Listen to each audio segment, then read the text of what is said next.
Hello and welcome to Cup of Cosmology, the place for all your questions about the universe. My name is Diana Hooper, Charlie to Friends, and I'm a theoretical physicist currently doing a postdoc over in the Helsinki Institute of Physics in the University of Helsinki, Finland. And I'm a cosmologist, so that means that I study the universe, the content of the universe, how things evolve, how things interact, cool stuff happening inside the universe. It's a great topic. I really love being a scientist. I love getting to work on some of the really random and cool questions about the universe that I get to work on. And I love chatting to everybody about all of the cool things that I get to work on. So for anybody who doesn't know, Cup of Cosmology is an interactive stream. The idea here is that you people can ask me anything you want about cosmology, about science, about physics, about space, about academia, about myself. It's literally an ask me anything you ask. I will do my best to try to answer. If you're a first-time viewer, welcome. If you're a regular, welcome back. It is great to see you all coming in here. I see we have John, Sophia, Paul. Very nice to see everybody coming here. Great to see you all here, as always. So yeah, this is an interactive stream. We will talk about basically whatever you want to talk about. If there are not questions, I will come up with my own questions and talk about what I think is interesting, which you'll know what that's going to be, probably CMB, gravitational wave, dark matter. But the idea here is you can ask me anything. If you haven't done so yet, please do like the video, subscribe, leave a comment, do all of the usual YouTube stuff. It really does help boost engagement. If you're watching over on Twitch, there's also buttons you can press to make stuff happen. It really does help. It gets more viewers to the channel, which means then more people I can tell about the universe. So it's all good. If you press buttons and make stuff happen, more stuff happens. And then we do get more viewers here, which means more questions and more interaction. And it's just more fun for everyone involved. So thank you all for being here. I see we have some of the regulars already. Always great to see you. Yeah, I left a couple of philosophy question in the description. So anytime I'm writing the description to these videos, I try to come up with 3 questions. And these 3 questions are kind of prompts of like, if you don't know what to ask, here's 3 questions. And sometimes they're reasonable questions, and sometimes it's literally on the spot where I'm like, what's a good question to ask? Today, one of the questions in the prompts here is, why do things exist? Which is a big question. But it actually does give me an excuse to talk about a very cool thing, which I'll get to in a minute. Scott, you missed the last time you were moving into your mum's house. Good luck with the house move. I actually was not online last week, despite having advertised a stream last week. As some of you all know, I have a chronic illness, which means sometimes, even though I want to do a stream, I just can't. Last week, I did way too many things and had a flare-up that lasted 4 days. So I did not do a live stream last week, but I'm back today, despite the fact that yesterday I was like, there's no way I'm going to be able to do a stream tomorrow. And today I feel fine, or most, like 80%, well enough to be here. So happy to be here. So before we jump into questions, I want to announce something, because a lot of you have been here for a while and have been following my journey and me in academia. And, some of you have been here for 9 years now. Cup of Cosmology has just entered its 10th year. The first stream of Cup of Cosmology was August 2015. So we are now in the 10th year of Cup of Cosmology, which feels incredible to me. When I started, I was a master's student, still living in Aachen. Then you all followed me during my PhD in Aachen, in Germany. And then my first postdoc in Belgium, and now my second postdoc here in Finland, in Helsinki.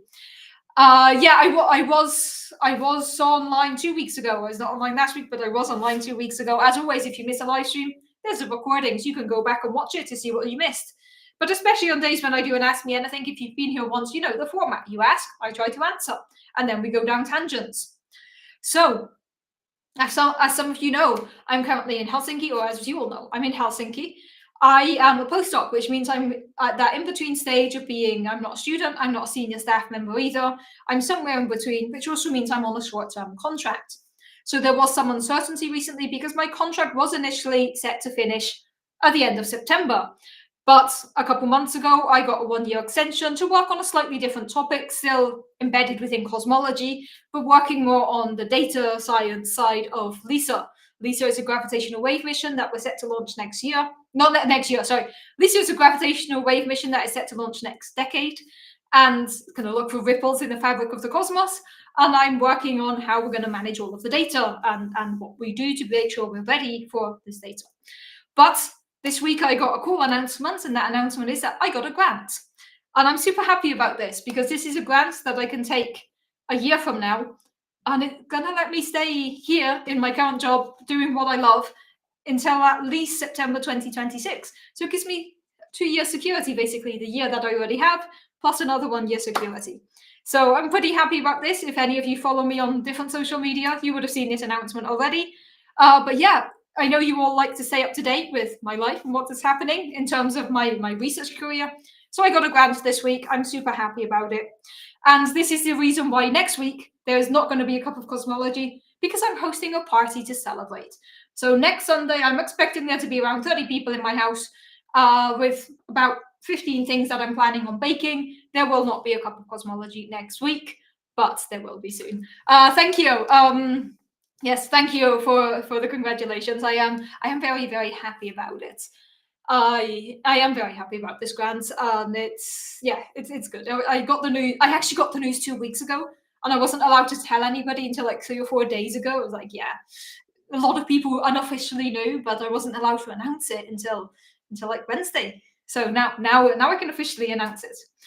Okay, can we hear what the grant is about? Yes, of course. I should have led with that. So the grant is from the Vihuri Foundation. The Vihuri Foundation is a Finnish foundation that funds science, arts, and cultural projects every year.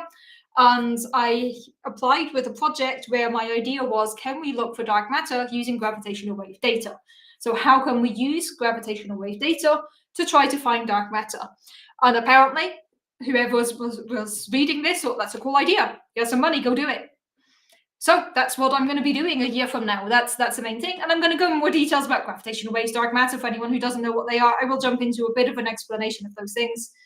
But yeah, it's cool because it's a project that I propose. It's completely something that I want to work on. Often there's a thing in academia, which I discussed when I was doing the ups and downs of academia recently, that we often work on what our professor works on or what people pay us to work on. And while there is some freedom, sometimes there is kind of an imposition of we're working in this general area or in this direction. But this grant is for a project that I propose. So it's something that I wanted to work on. And I was like, this is what we're doing. Of course, then if my idea doesn't work, I'm the one responsible to answer to that. But I'm going to get a grant, or I've got a grant to work on a topic that I proposed, and that is very, very cool.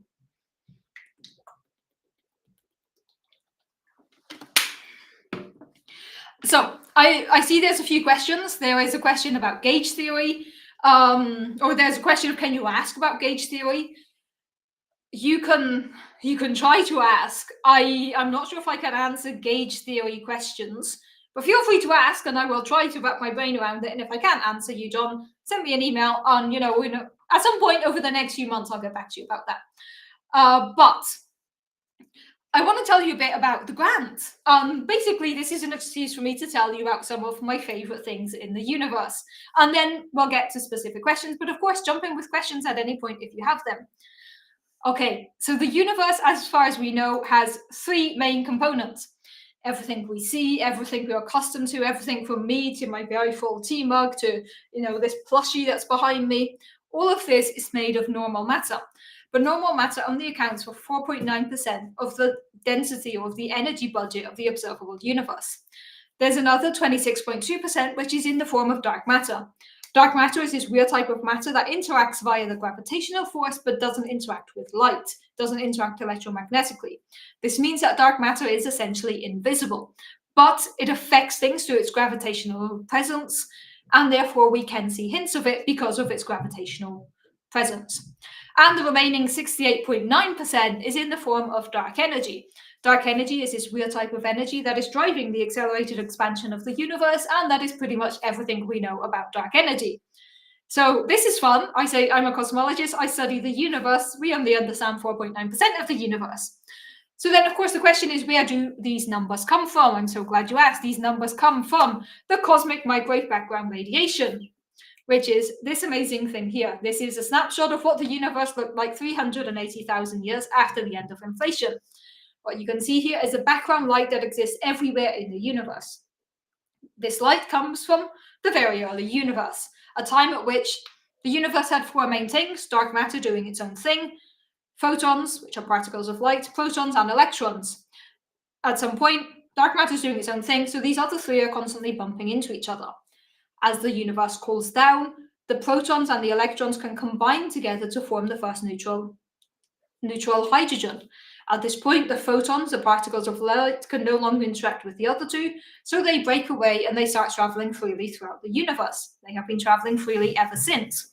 Due to the expansion of the universe, this light traveling through the universe has been redshifted, its wavelength has been stretched. This means that by now, this light is in the microwave range of the electromagnetic spectrum. So this is cosmological, it is everywhere in the universe, it is background, it is behind everything else, and it is microwave range because it's in that range of the electromagnetic spectrum. So this is what we call the CMB, the cosmic microwave background radiation. And what we can see here in this map is tiny, tiny, tiny temperature differences of these photons, these particles of light. So all of these photons are at an average temperature of 2.75 degrees Kelvin, which is minus 270 degrees Celsius, and about minus 440 Fahrenheit if you want it in freedom units. However, on top of this, there are tiny, tiny, tiny temperature differences of the part of one part in 100,000. So one follow, like if you take 100,000 of a decimal of a degree, that's how, or 100,000th of a degree, that's how much temperature difference there is. But by looking at these orange and blue photons, these hot and cold photons, we can understand the statistical properties of the universe. So from this, we can understand what the universe is made of. From the CMB, we get to these numbers here in this pie chart: 4.9% normal matter, 26.2% dark matter, and 68.9% dark energy. So a lot of what I worked on during my PhD and during my first postdoc is dark matter. I'm trying to ask the question of how can we find dark matter if it doesn't interact with light? If dark matter is invisible, how can we study it? And there are several different ways we can go about doing that. We know that it has to interact gravitationally. So then we can use things like the CMB, the way galaxies behave, to try to understand whatever we can about dark matter. And what we often do is we try to add properties to dark matter. Like what if we make dark matter bump into other things? What if we make dark matter a bit hotter or a bit colder? How would this affect the CMB or the way we see galaxies? So then you do these tests and then you compare the galaxies to the CMB to try to figure out what is going on. And at this point, we've been able to figure out what dark matter isn't. We're very good at saying dark matter is not space dragons, dark matter can't do this, but it's very easy to rule out models. It's very hard to find models. As of yet, we have not found dark matter. We just have a lot of evidence that supports the existence of dark matter, but we still don't know what dark matter is. So this is what I've been working on in the past. Now, a couple of years ago, when I moved to Helsinki, I jumped into one of my other favorite topics, which is gravitational waves. So gravitational waves are ripples in the fabric of the cosmos. Anything moving through space-time can produce gravitational waves if it's not symmetrical or if it's accelerating. So for an example, if I'm here on this chair, if I'm spinning perfectly like this, let's do that way. If I'm spinning like this, I'm not producing gravitational waves because it's a symmetrical motion. However, if I start flapping my arms around wildly, this is no longer symmetrical. So I would produce gravitational waves. So if we imagine all of space-time is filled with this fabric of space-time, we call it a fabric, there can be ripples in this fabric the same way as if you're in the water and you drop a pebble or you splash around, you make waves. So you can have waves of gravity, waves of space-time, or waves in the fabric of space-time caused by gravity. We know that gravitational waves are caused by things like black holes smashing together, by things like supernovas, so stars exploding, by big objects falling into, even big objects like black holes falling into supermassive black holes smashing together.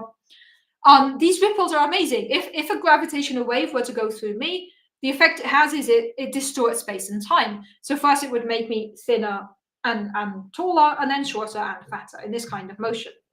However, let's imagine two black holes smash together somewhere in the universe. They send us their ripples. They vibrate space-time. These vibrations come to us. By the time they reach me, I would grow or shrink by 1/1000th the width of a human hair. So this is an insanely small amount. So how do we go about measuring this? Well, we can measure gravitational waves using lasers, which is amazing. one of the few things we know for sure in the universe is that light always travels at the same speed. Doesn't matter what you do, doesn't matter how fast you run, doesn't matter how fast any object is going, light will always travel at the speed of light in a vacuum.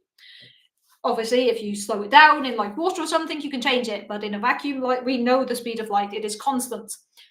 So this is something that we can use as a measurement device. Because the problem is, how do you measure distortions in space and time? Because if I say like, okay, this is 15 centimeters, this is my ruler, then a gravitational wave comes through and changes this. So I can no longer use this as a ruler, but we can use light. So what we do is we send lasers down 2 different paths in a detector. These lasers bounce off of mirrors and come back. And when they come back, they should come back in a way where the light cancels out. We separate the light in a way that when it comes back, it should cancel out. However, if something affects the distance in the meantime, light will still travel at the same speed. So then it's going to change the time at which these light beams come back because the distance changes. So then by the time the light comes back, they will no longer cancel out. The light that we split, send down 2 paths, when it comes back, it will no longer cancel out. And then we can say, based on how much light we see in our detector, we can see what type of gravitational wave went through our detector. This sounds like something out of a sci-fi film, but it's something we've already been doing for 8 years now. Even more, is it already 10 years? Yeah. No, it's 2016, so it's 8 years. 8 years ago, we got the first measurement of gravitational waves coming from 2 black holes smashing together using LIGO, which is a ground-based detector, where we send lasers back and forth, back and forth, back and forth, and we were able to find gravitational waves. And we haven't just done this once. By now, LIGO, Virgo, Kagra, so LIGO is in the US, Virgo is in Italy, and Kagra is in, I'm mixing this up, in Japan. Now that we have these 3, they've been able to find gravitational waves 100 times. I think 98, but about 100, where we've been able to see these vibrations in the cosmos coming from black holes smashing together, which is incredible and amazing. And I will never get over how amazing that is. So we know how to find gravitational waves. It's very, very cool. But that's not the end of the story. So let me pause here, go through questions, and then I'll continue here with gravitational waves. There's a comment from Paul, top guess, analysing lensing of gravitational waves for hints of dark matter. That is a good idea, but that's not what I'm doing. I'll show you that. I'll get to that in a minute.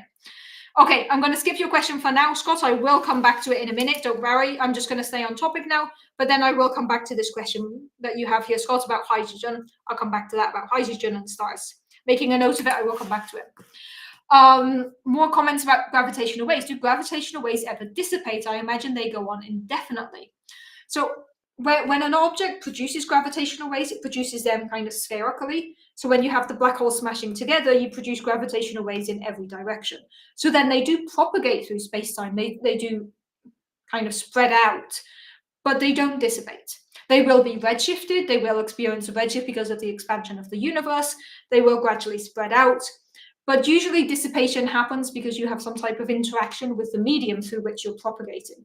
Whereas here, they will continue to spread out. They will spread out in a sphere around that, and they will experience redshift, which goes into the question that John asked, if are gravitational waves redshifted by expansion? Yes, they are. Anything that has a wave is going to be redshifted. So if you have a wave, if this is a particle of light, it has a wavelength. If this is a gravitational wave, it's a wave. As you travel through the cosmos is expanding, you get this gravitational redshifting here. So you do get this. Gravitational waves should also follow the inverse square law. Yes, gravitational waves do follow the inverse square law. So the further... Do they? Do they?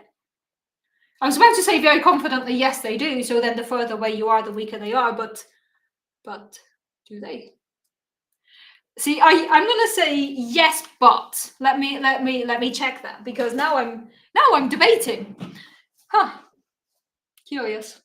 Yeah, I'm gonna have to answer that properly another time, because that's the type of question that I should be able to answer immediately. And today my brain's like, inverse square law. Yeah, there's some. Yeah. Let me get back to you on that. But yes. You know what? Let's just figure this out while we're here. The way we always do things. When you don't know the answer, you ask the all-knowing internet, and then discard most of the answers, because by now, when you ask anything to the internet, you get random machine learning generated results.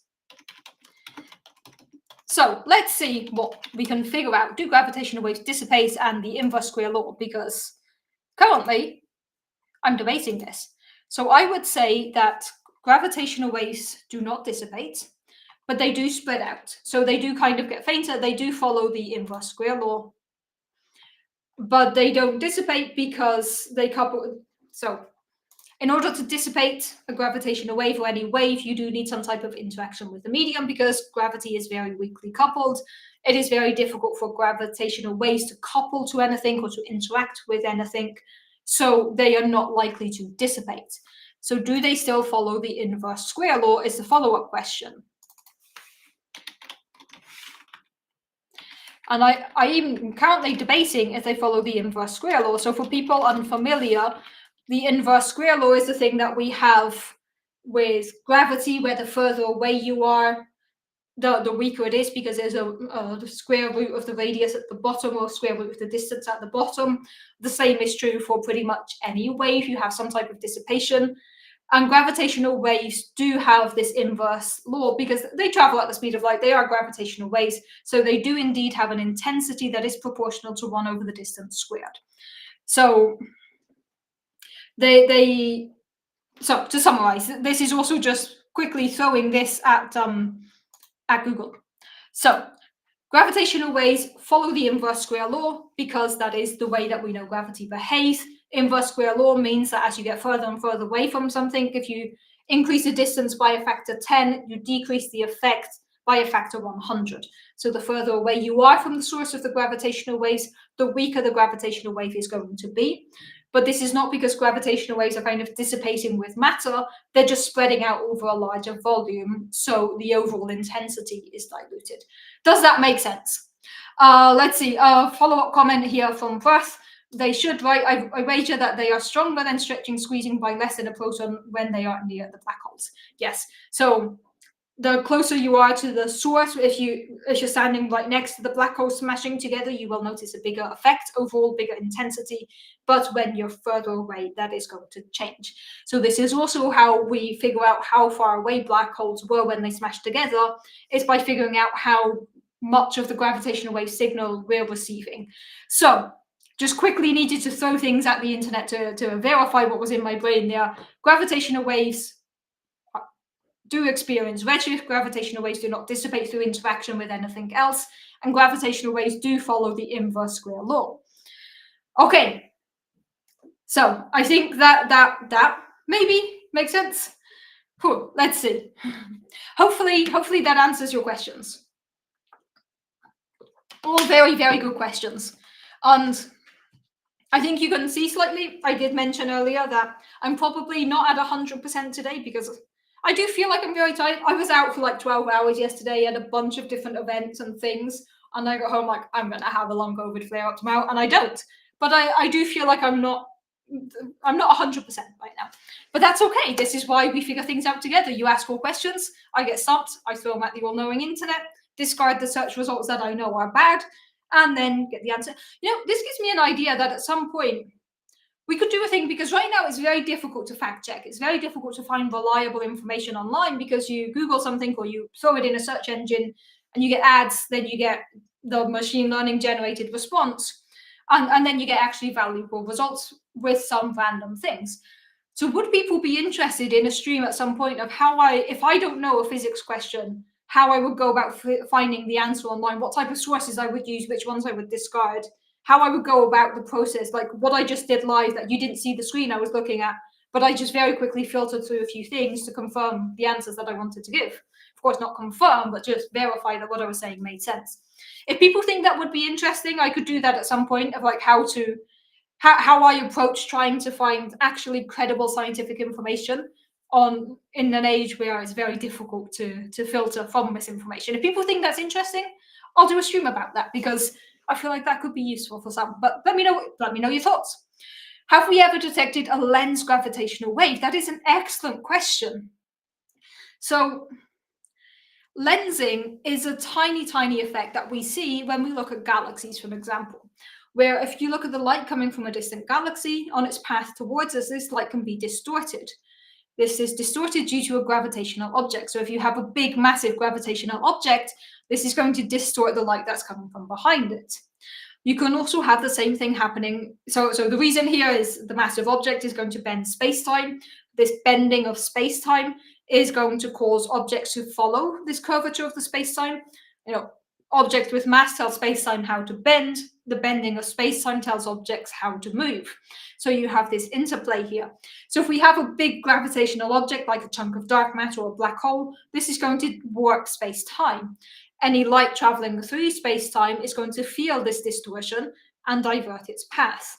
This means that sometimes when we look at galaxies, we get a distorted version of these galaxies. The image we see is slightly sheared or changed or broken somehow, so we don't get a completely clean view of the galaxy. Instead of seeing a spot, we might see a lens. There are famous images from the Hubble Space Telescope or from JWST where you can see this lensing effect. I can't remember where they are in my slide deck, so I'm not going to bring that image up right now. But the yes, the lensing effect is something that we know happens with electromagnetic waves. So then there's the question of, can you also have lensing with gravitational waves? Do gravitational waves also have the same effect? And the answer is yes, because if you have a big object bending space-time, the ripples in space-time are going to feel this big bend as well, this big distortion. So the ripples are also going to be affected. So you can have lensing of gravitational waves. Now, the problem here is we're going back to the idea that gravitational waves are a tiny, tiny, tiny, tiny effect. Measuring gravitational waves is already very difficult. Lensing of gravitational waves is a small effect on top of a small effect. So measuring lensing of gravitational waves is something that is going to require a lot more precision than what we currently have, or at least a lot more data, so that then we can compare, this is what it's supposed to look like, and this is the lensed version. Because we need to have a reliable data bank or database of gravitational waves before we can say, okay, this is the lens, this is unlensed. So we have not yet detected a lensed gravitational wave to our knowledge, or at least we have not found one that we can say, look, here's the unlensed version and here's the lensed version, or here's what it would look like without the lensing. So we currently can't completely do that. So no, we have not yet detected a lensed gravitational wave, or not to our knowledge at least, but it is something that people are looking into because it's a very, very cool question, and it's a very cool idea of what would this tell us about gravitational waves and about the matter between us and whatever caused the gravitational waves. And it's a very cool question. So there are people working on it. And I think it's very cool because the first time I thought about lensed gravitational waves was when someone here on Cup of Cosmology asked me, and I was like, that is cool. I've never thought about that. And about 2 weeks later, someone came and gave a seminar in our university, in our institute, talking about lensing of gravitational waves. I was like, I got asked this recently. I have follow-up questions. And I love it when you all make me think about things that I've not thought about before, because I'm like, that is fun. So yeah, lensing of gravitational waves is very, very cool. We just haven't found it yet. We're trying, but we haven't found it yet. But it's something that is absolutely a research path that people are looking into. A comment from Fortinin here: the inverse square law is an area law, not a proper rule, not a power rule subject to resistance. Yeah, that is true. That is true. Yes, I was mixing things with the dissipation and the inverse square law. But yes, as we've established now, gravitational waves do not dissipate, but they are subject to the inverse square law because they are a spherical wave propagating in a way where the further away you are from whatever caused them, the less you're going to feel the effect, or the initial thing is going to be weaker. Whew, okay, I forgot that I have tea over here. Hello, tea. My tea is going to be at perfect temperature by now.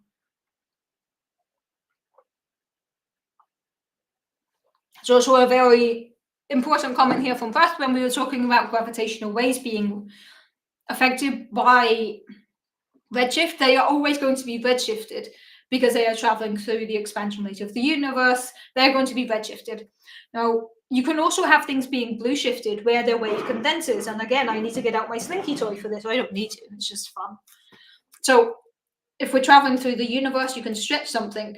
If something is moving away from you, it's going to be stretched. But if something moves towards you, it's going to be compressed. So there's usually two redshifting effects that we talk about. One that is the expansion of the universe, and one that comes from whether the object that caused this source is moving away from you or towards you. Now, when we're talking about gravitational waves, we are only interested in the one caused by the expansion of the universe.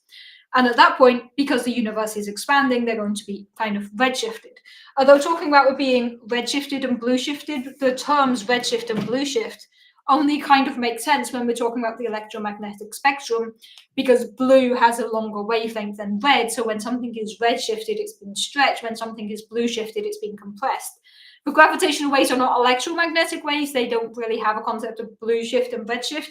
It's this general stretching, and we call it redshift. But it doesn't necessarily mean the gravitational waves are becoming redder or bluer. Just to clarify that there. Okay, so I know there's still the hydrogen question, and John, you mentioned the gauge question at some point. Feel free to ask that whenever you want. I'm not sure if I'll be able to answer that, but feel free to ask anyway. Okay, so we've already found gravitational waves coming from black holes smashing together. But what if we want to measure things like supermassive black holes smashing together? Or even, what if we want to measure gravitational waves coming from the universe itself? Because the universe has gone through a lot of different eras, a lot of different epochs, and some of them could have actually had a dramatic impact on the whole universe. If we look at the history of the universe, we know that in the very early stages, there was this period of cosmic inflation where the universe grew exponentially. It went from being a very big, very hot, very dense thing to being an even bigger, slightly less hot, slightly less dense thing. The universe expanded exponentially. This means that it grew at an impressive rate. Now, this is something that we call cosmic inflation. Depending on how inflation behaved, inflation could have left ripples in the fabric of the cosmos. It could have produced gravitational waves. These are basically the stretch marks, the growing pains of the universe. But then there's also all of the processes that happened after inflation. For an example, the first forces, or the four forces of the universe coming into their current configuration. So we know that the universe has four forces. There is the force that we're used to, which is gravity. I drop pen falls down. We stay in orbit around the sun, gravity. Now, the force we're used to is the electromagnetic one, electricity, magnetism. We have lights, we have magnets, we know electromagnetism.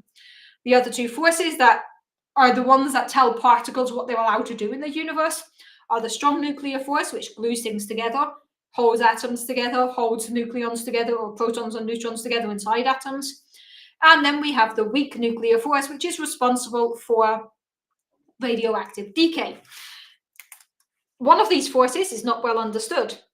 And you'd think that that's the weak force, because I just did radioactive decay. Don't ask me more about the weak force. We understand the weak force. The force we don't understand is gravity, despite it being the one that we're used to. Pen falls down. Pen falls down. Newton figured this out. And since then we've expanded it. We have general relativity. We kind of understand gravity, except we don't really. Because for the other three forces, there's a particle that, or at least one, potentially two particles or three, that carry this force. The electromagnetic force is carried by photons, particles of light. They're the ones responsible for generating electromagnetism.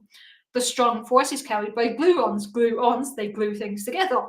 The weak force is carried by the W and Z bosons. What about gravity?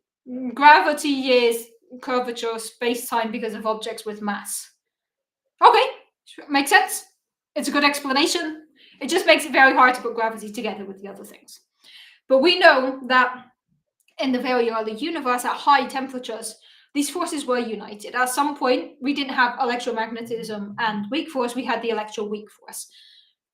Before that, there was probably a stage where electromagnetism, weak force, and strong force were united. And even earlier than that, maybe there was a time where all four forces were united in what would be known as the theory of everything. So we have electroweak, then we have the grand unified theory, which is let's put electroweak together with strong, and then you have the theory of everything, let's throw gravity in the mix as well. So we have those four forces, but this time at which these forces broke apart, especially the time when electricity or electromagnetic force broke away from the weak force and electroweak became electromagnetic and weak forces, this is a dramatic event that will be felt throughout the universe. Now, potentially, depending on how this happened, this separation of the forces could have triggered gravitational waves. So, within the standard model of particle physics, or our standard paradigm to think about the universe, this separation was smooth. The weak force and the electromagnetic force just smoothly broke away.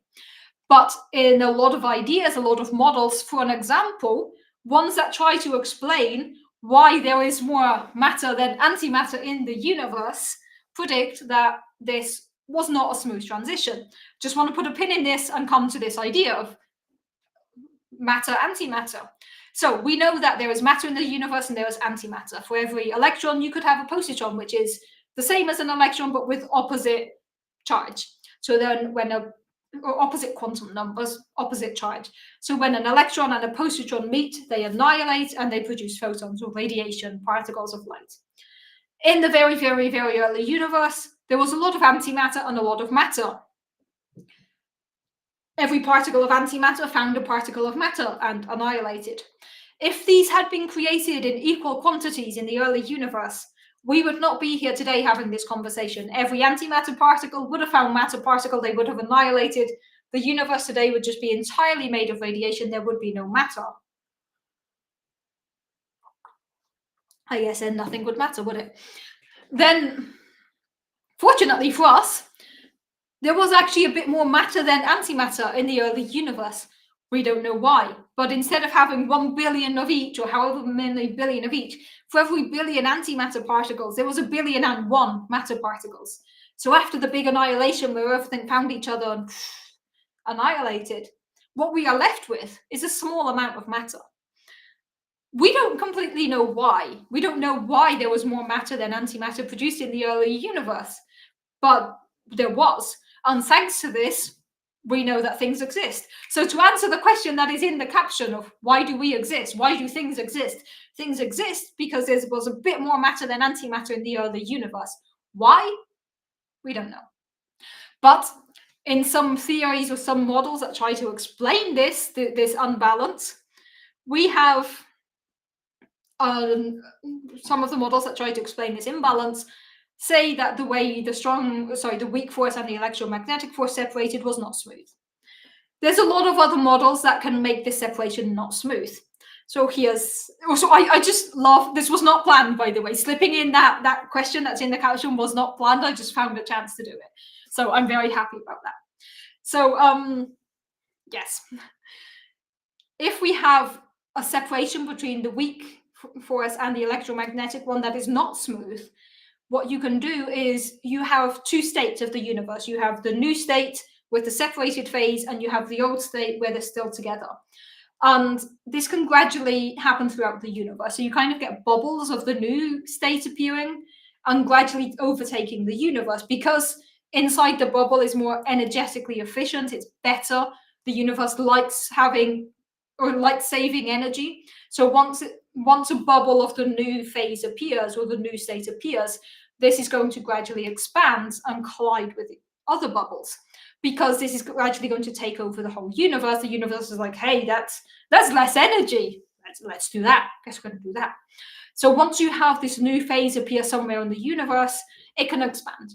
So suddenly you've got expanding bubbles where you have different properties inside and outside. These bubbles can meet, and when they meet, they crash together and produce gravitational waves. If you have multiple of these bubbles smashing together, you're also going to have turbulence, so like weird stuff happening inside the fluid of the early universe. You're also going to have shock effects of these bubbles smashing together and kind of vibrating everything. All of this can produce gravitational waves. But these gravitational waves are going to be much, much, much, much smaller than the gravitational waves that we've already found with LIGO, Virgo, Cagra of black holes smashing together. So I have noticed the question about asteroid and gauge theory. Just going to say I've made note about both of those. So going to come back to those questions later on. I've made a note of them today. I wasn't planning on this topic, but I mentioned my grant, and you were like, "What's the grant about?" So here we go. I'm getting to the question that I'm trying to answer in the grant. This is the background info. This is the info you need to understand why my grant got funded, or I hope why it got funded. Yeah, and existential dread level increase. Yeah, don't worry, it's a regular thing. Anytime you do any cosmology, you'll find out that the universe is scary and that we're alive by complete fluke, and that is a miracle that we're here. So I guess enjoy your life. The universe could kill you at any moment. So we if we want to find the gravitational waves coming from this potential event in the early universe, we need something that can measure different type of gravitational waves to what we can measure with LIGO, Virgo, and Kagra here on Earth. And this is where the Laser Interferometer Space Antenna comes in, LISA for short. LISA is a mission by the European Space Agency. NASA is also going to join, probably. Yeah, NASA's joined as well. So European Space Agency with NASA are building a mission that's going to be sent to space. And the idea here is we're going to have 3 little satellites, and these satellites are going to be chasing the Earth as it orbits around the sun. So we have the sun, we have the Earth orbiting around the sun, and the 3 satellites of the LISA mission are going to be chasing the Earth as it orbits around the sun. These 3 space missions are going to be kept in a perfect triangle, and once you have 3 missions, you can send lasers back and forth between them. So you have your 3 different little satellites, each one sending lasers back and forth to the other satellite. And this allows you to do the same as what we do on Earth to look for gravitational waves. You send your lasers back and forth, you see if any gravitational waves came in between.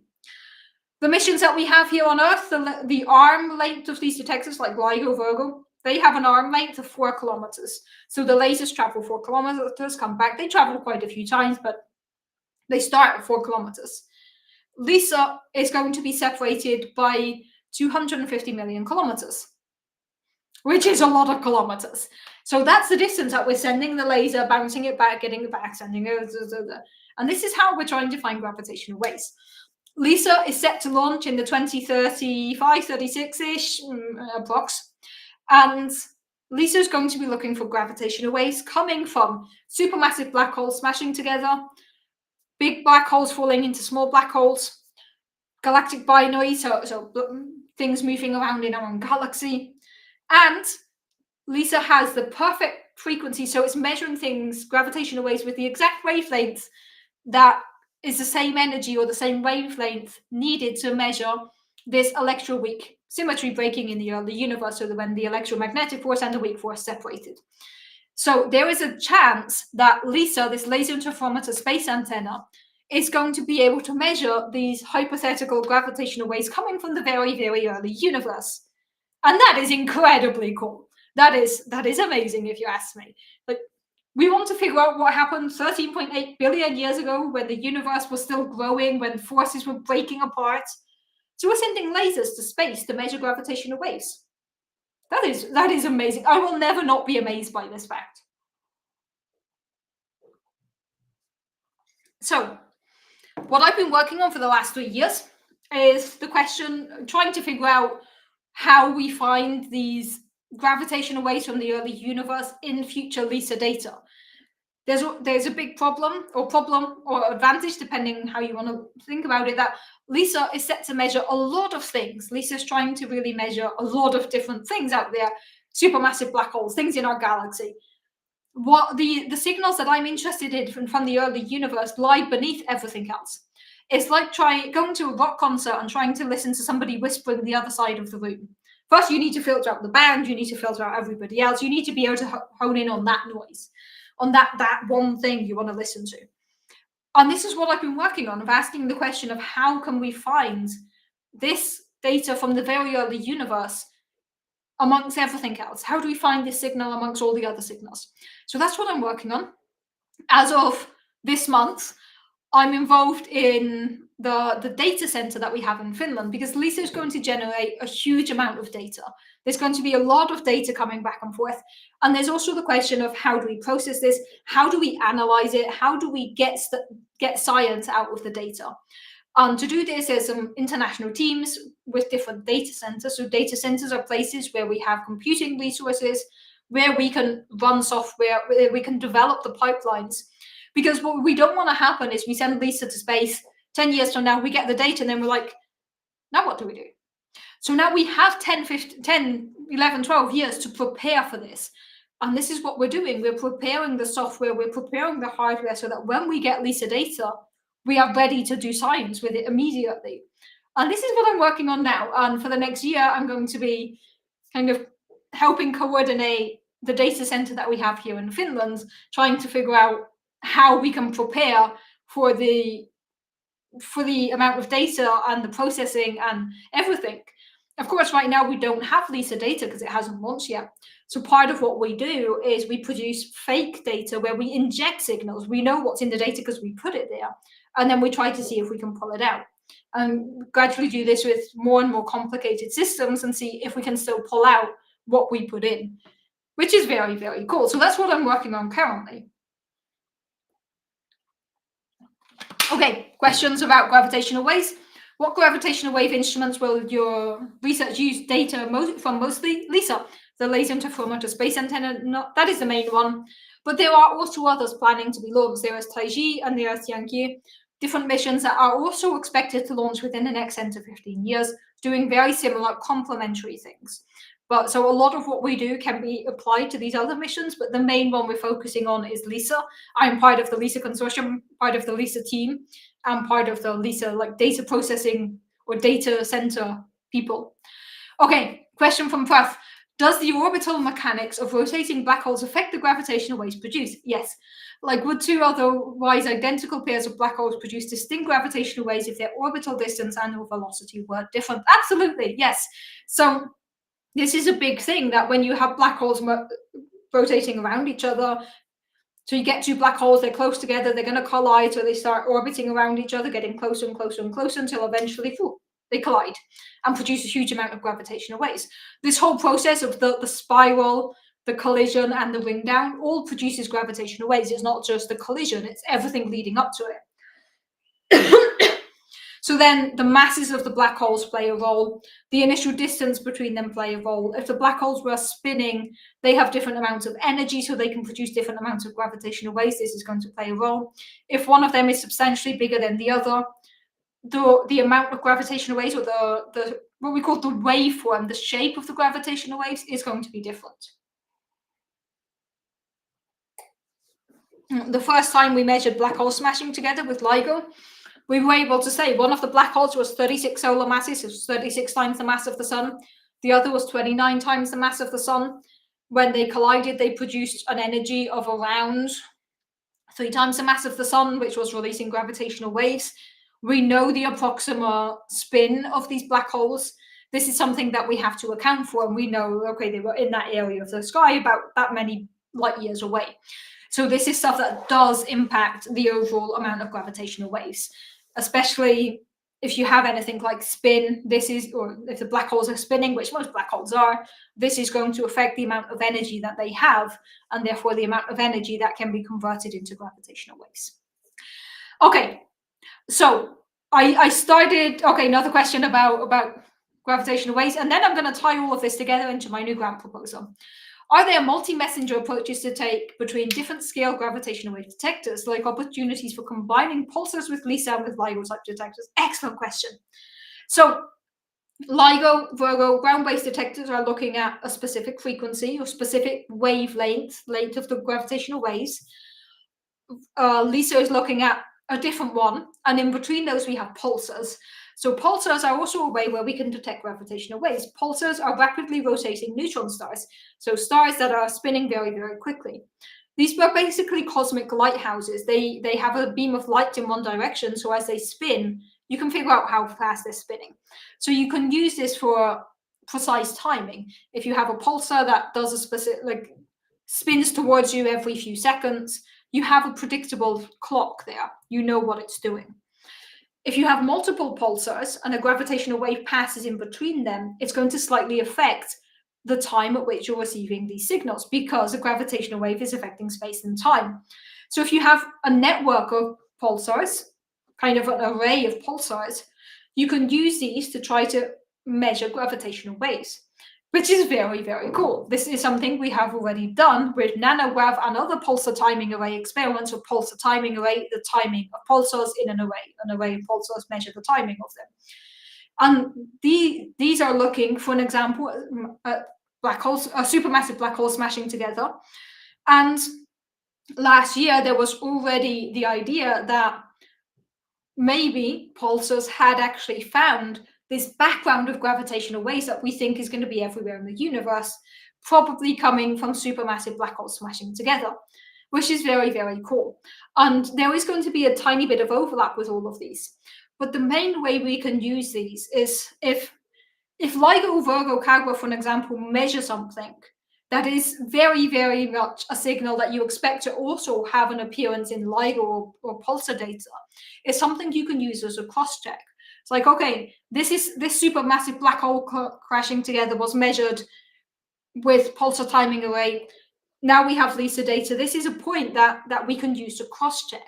So there is some complementarity between them, but in general, they look at slightly different areas or different ranges. It's in the same way when we do astronomy, gamma ray telescopes are looking for gamma rays, other ones are looking for like radio waves or infrared, and you have the whole spectrum. And if an event produces light across the whole spectrum, you can try to track it. But usually you get events that produce light in a specific range. With gravitational waves, it's the same. We expect, for an example, these waves that we're looking for from the early universe, you're not going to find them with LIGO. This is why we need something like LISA. But you do have they focus on different ranges, but there's always going to be some overlap that can be used as a cross-check. And also in general, the techniques we develop, like how to clean LISA data, we're going to look at what LIGO have done, because we're not going in this blind. Other people are doing similar things. So we can ask, like, can we reuse the technology they've developed for our use case? And often the answer is maybe not directly, but we can take inspiration from it.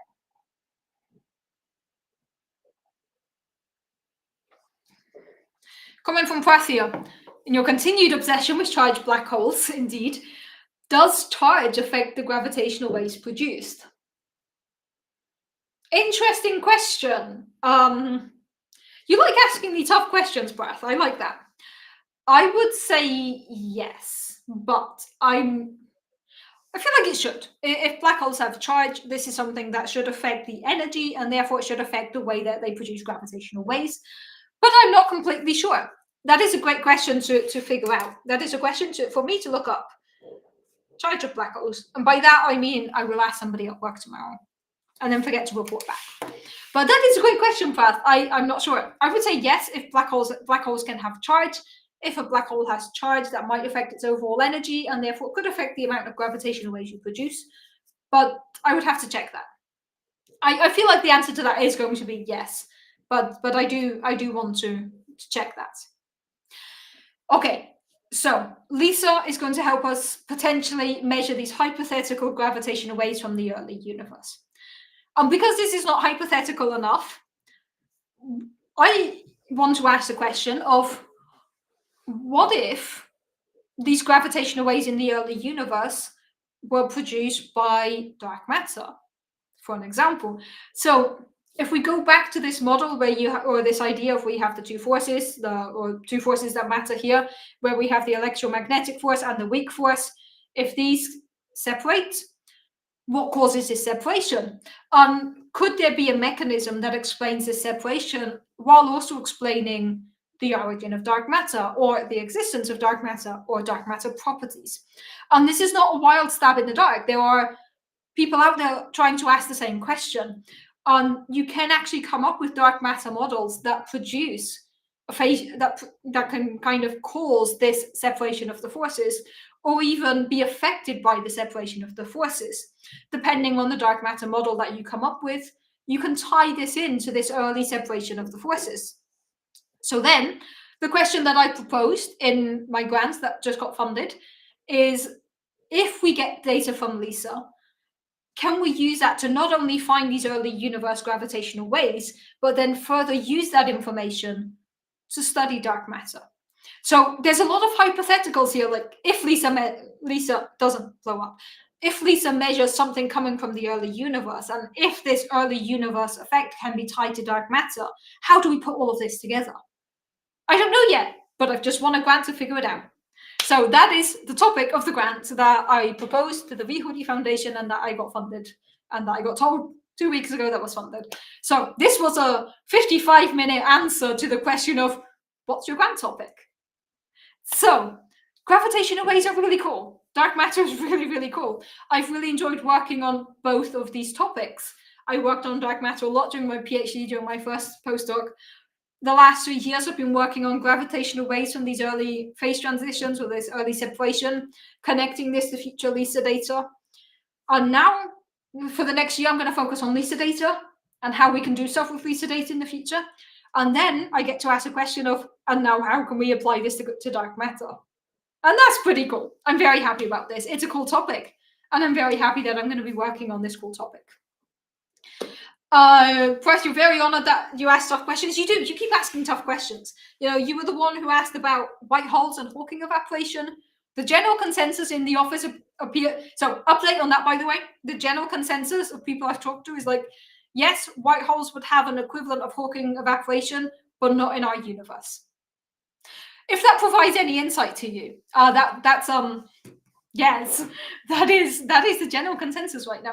And there's also the pending question of what happens if we have 2 time dimensions. That every time I ask somebody at work, they're like, cool question. I'm not answering that. So cool. Okay, so following up with this, thanks for your comment, Paul. Yeah, it's the patient about starting the grant. It's a nice thing that this grant can be taken in at any point in the next 3 years. This is really, really cool for me. This is something that is very good for me. Okay, comment from John here. Is a gravity wave like light where energy is related to wavelength? Yes. Yes, you can. So I've been using the terms wavelength, frequency, and energy interchangeably. We really can actually define the frequency of a gravitational wave is inversely proportional to its wavelength, and this can be related to the amount of energy that it has as well.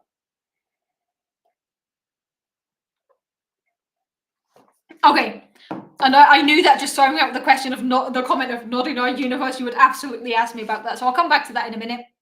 Sticking on topic. Also comment from Prathwin with, I'm guessing, related to the charge of black holes and does this produce gravitational waves? My guess is yes, because at some point before collision, the attraction or repulsion from charge will alter the movement somewhat, even if infinitesimally, which is still more than 0. Yes. So in terms of also following on with Paul's comment of you don't see how anything except motion can affect it. When a black hole has spin, it has angular momentum. So this is a type of energy that it has. Anything that is spinning has angular momentum. The spin is giving it energy. It is a source of energy. As 2 black holes spin around each other and come together and collide, at the point of the collision, they're going to have the angular momentum as well as the mass. When they collide together, all of this energy goes to the same place. So if you have something that is spinning very, very quickly, it's going to affect the way that they spin and spiral together, and then it's going to affect the amount of energy that you can release from the system. So the leading effect is always going to be the overall masses of the black holes, but you can also add on the spin as a property that we can look at, and then we can also ask a question about the charge. So that is also something we can come back to. As for the charge, I would say yes, but I don't want to go into too much details about how that might work because it gets weird. Okay, I know there are still 3 questions that I need to go back and find because I've just made a note of the question, like look for question about hydrogen or asteroid, but I didn't write down the question, so I'm going to find them in a minute. But just to follow up, so a couple of weeks ago, months ago, at some point, Prath asked the question of, do white holes have a Hawking evaporation equivalent? Would it be absorption? What happens here? Briefly, Hawking evaporation is a thing that happens when you have a black hole. If you produce a particle and an antiparticle on the event horizon of a black hole, one can fall in, one goes out. You get an effect that appears to be radiation coming from a black hole. It's not coming from the black hole, it's coming from 2 particles produced on the event horizon. A white hole is the opposite of a black hole. A black hole repels everything.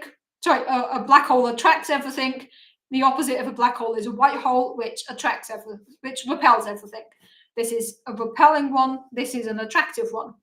So the question is, if you have a white hole, so everything is pushed away from it, Can you have Hawking evaporation? Would you still have a particle going in and out? What happens here? And the idea here is that usually we think about a black hole being kind of connected to a white hole. They are opposite. A black hole is connected to a white hole, but not directly in our kind of timeline. Whereas, so then if you think that when you have this pair production of one going in, one going out, the mirror image of that of a white hole is also one going in and one going out. But the one you're interested in is the one falling in. Where is it falling into? Well, at that point, you need to ask the question of what is a white hole connected to, in the same way as what happens to anything that falls into a black hole? What happens to anything that falls into a white hole? So the way we normally talk about black holes and white holes mathematically is by drawing what is known as a Penrose diagram. So Prath, here's some homework for you. Look up Penrose diagrams. Once you have a Penrose diagram, you're basically saying everything on these lines is causally connected. So I'm actually just going to quickly draw one here. You can basically imagine you have a kind of light cone. The time goes upwards, and we are at the center here. So you can imagine this is kind of a simplified space-time diagram. You have space, this here is going to be space, and up here you have time. So everything here is in our past. This is what we call our light cone. So anything traveling along this axis, I was not expecting to do Penrose diagrams today. So everything traveling along these axes up here and up here is traveling at the speed of light. This means that we are limited to everything inside this light cone here. Inside this light cone, this is everything that we have access to. This is everything inside our world cone or our time cone, our light cone. Anything out here doesn't really make sense because this would mean traveling faster than light. Here you travel here you travel at light speed. Here you travel at light speed going into the present, future. This means that this is the past. This can also be thought of like anything that we see here today comes from somewhere in our light cone in the past. Anything in the future is this light cone here. You can also draw such a diagram to represent what happens with a black hole. If you draw such a diagram for black holes where you have Hawking evaporation is going to follow one of those lines.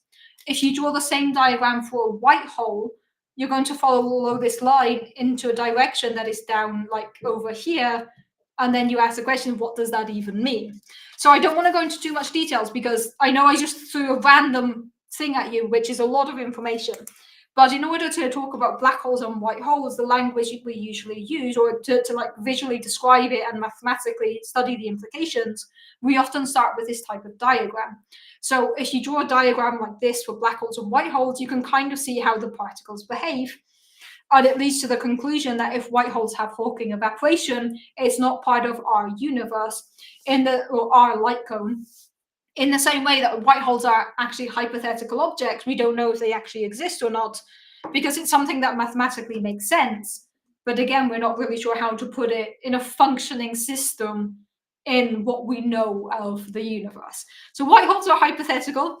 Hawking evaporation has not yet been confirmed, but it is something that should exist. Putting them together is fun. Trying to do that with white holes, it's fun. It's led to some very interesting conversations of work. So I do appreciate the question, Prath, but currently the answer is like draw a Penrose diagram, look at particles and figure it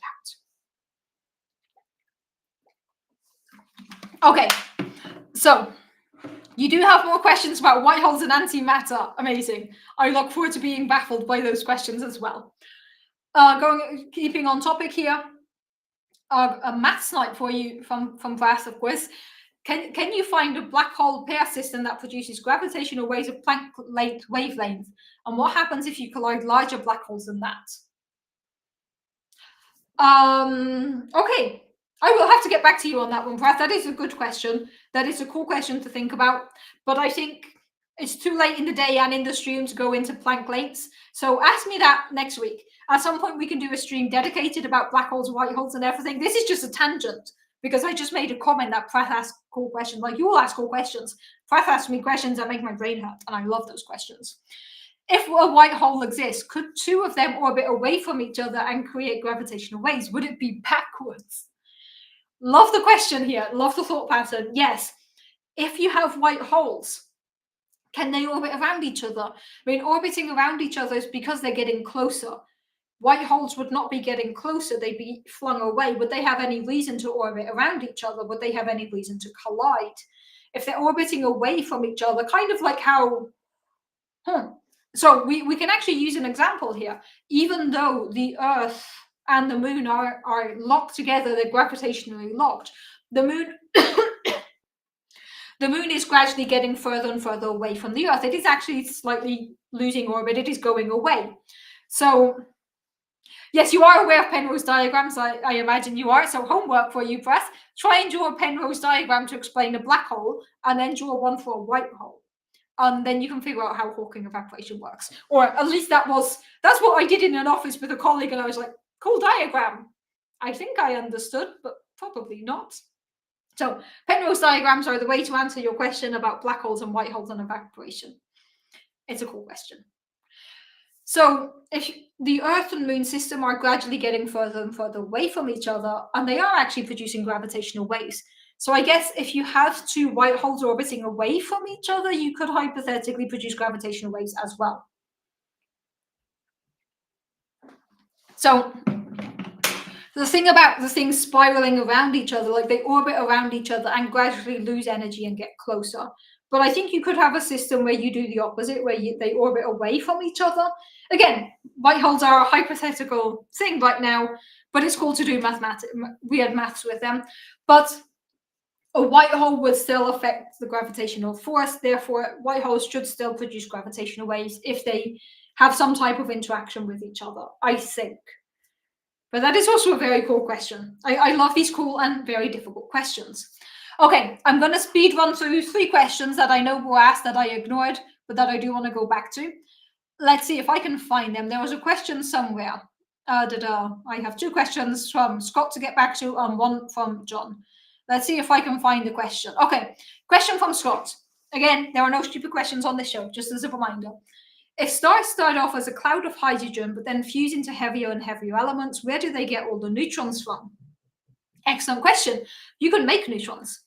So a neutron, inside atoms, you usually have neutrons and protons. Neutrons and protons are made up of quarks with different amounts, like a couple of ups and downs, a couple of downs and ups. But you can actually get a proton, which is positively charged, get an electron, which is negatively charged, force them together at enough energies, and you can make a neutron. And this is something that there's enough energy you can do at the core of a star. So you can actually produce neutrons. It's part of the chain. You start with protons, you gradually smash them together, and at some point, if there's enough pressure and enough density and enough, you can actually produce neutrons. This is also what happens inside neutron stars. Neutron stars are stars that are incredibly dense, and they're so dense that they have a lot of pressure, a lot of energy, and they can actually force electrons and protons into a state where you get a neutron coming out. So you put a proton and an electron and you get a neutron and a photon coming out. So this is cool. Basically, you start off as hydrogen, which is just protons and electrons. You put enough pressure, enough heat on the system, and you're going to eventually get neutrons coming out. And then you can start to fuse heavier elements like helium and everything above that, and then lithium and beryllium and all the way up to carbon and oxygen, and then stars explode and put these elements throughout the universe. Cool question. Okay, next question that I wanted to answer was the asteroid. So something about a near-Earth asteroid flyby and a story that Earth used to have a ring system about 400 million light years or something, according to a recent study. I haven't heard about Earth having its own ring system. I mean, it could. A ring system is generally just like a failed moon, or a moon that was trying to form or wasn't quite able to form, so you end up with a ring system. So it could be that Earth had a ring system at some point. I have not seen this study, though. As for a near-Earth asteroid flyby, these happen regularly. There's a lot of asteroids out there. There's a lot of rocks floating around in the universe. At some point, these are going to come close to us, close-ish.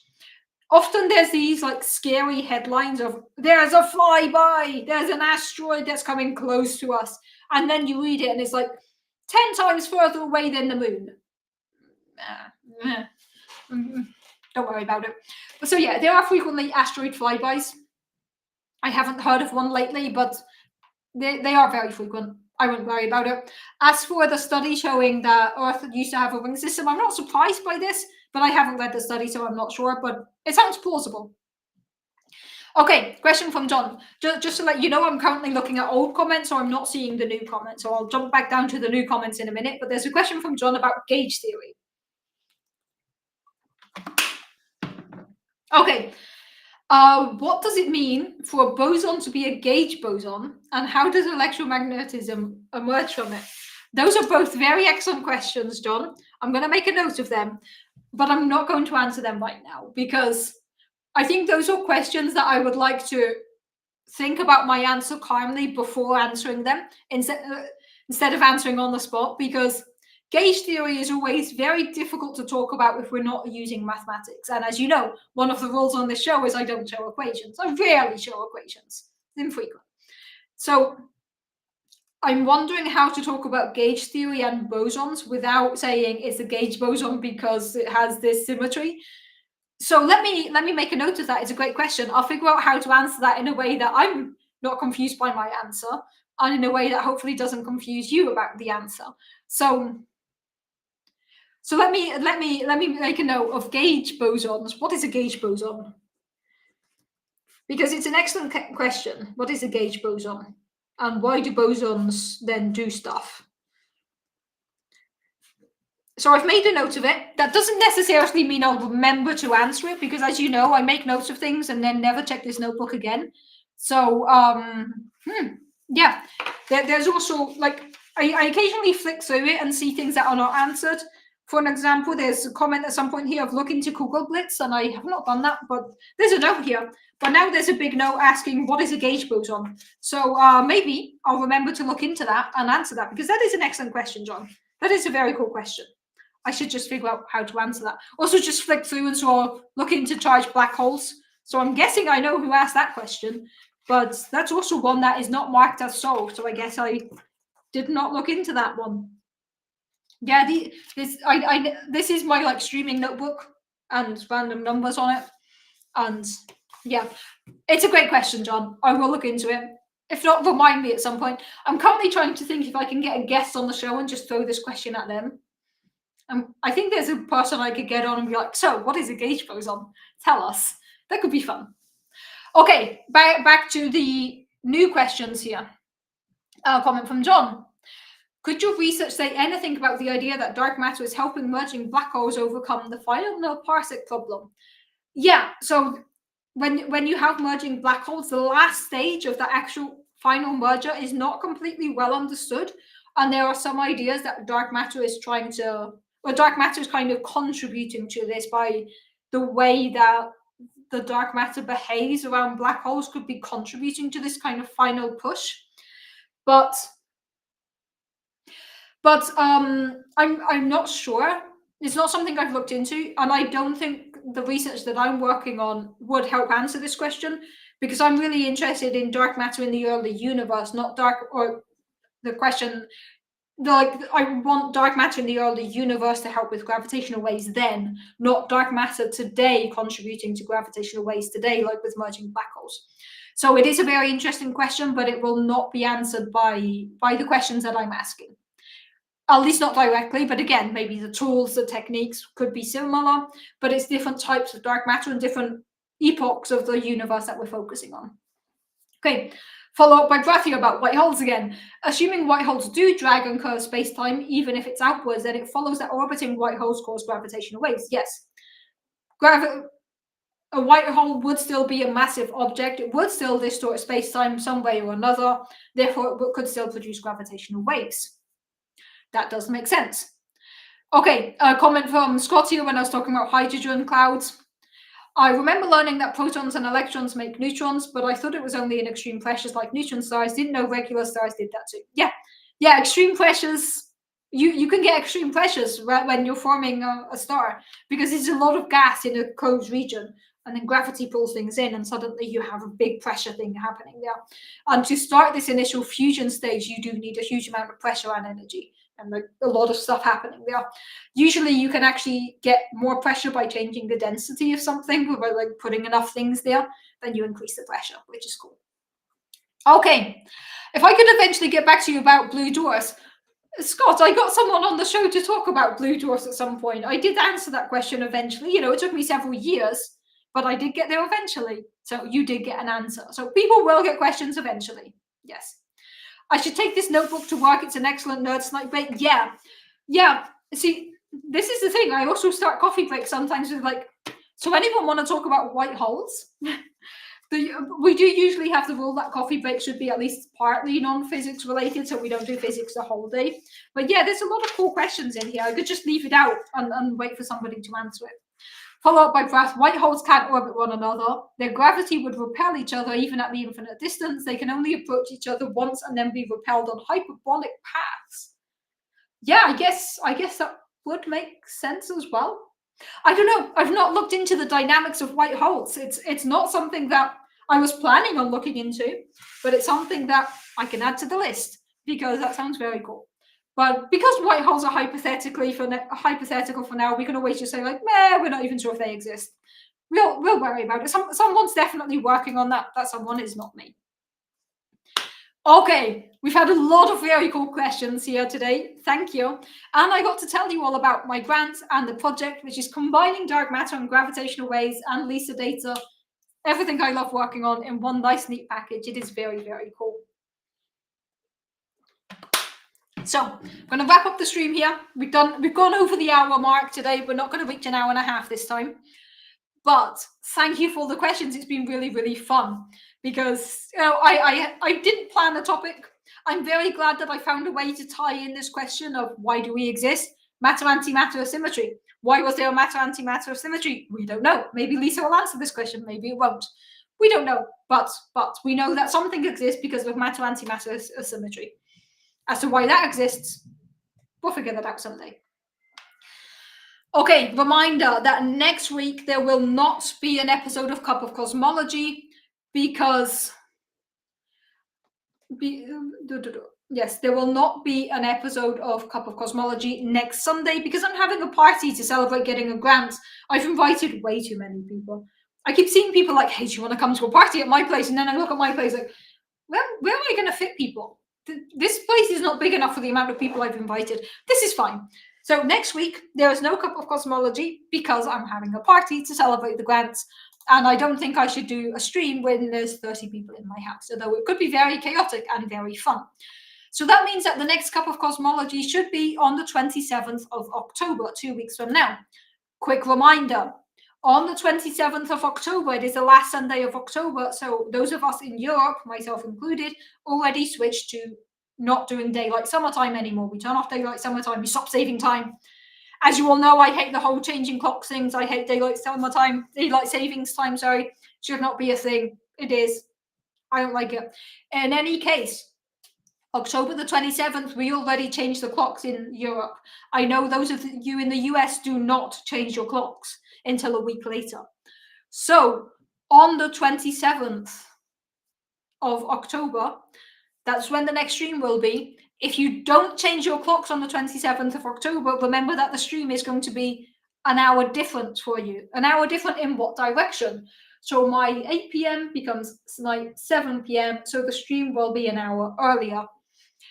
So if you do not change your clocks on Sunday, October 27th, the stream will be an hour earlier than what you're used to. If you do change your clocks, like those of us in Europe, regular time. It's always 8 p.m. Finnish time, 7 p.m. Central European time. If this confuses you, do not worry. Everyone's confused by time zones. This is why there is a time zone converter on cupofcosmology.com. If you check it currently, it will tell you without taking into effect the daylight summer times, but it will change over the next few weeks so that then you can figure out when the next stream is in your own time zone. If you want to be sure that you don't miss the next stream because time zones are confusing, just make sure you subscribe and click the notification button here, and then you will get a notification when I announce that I'm going to go live. The stream is always announced a few hours in advance, so you can always figure that out there as well. Check the YouTube stream, it will tell you going live in this many hours, and then you know when the stream is going to start. Okay, so next stream is 2 weeks from now on the 27th. There will not be a stream next week because I will be celebrating.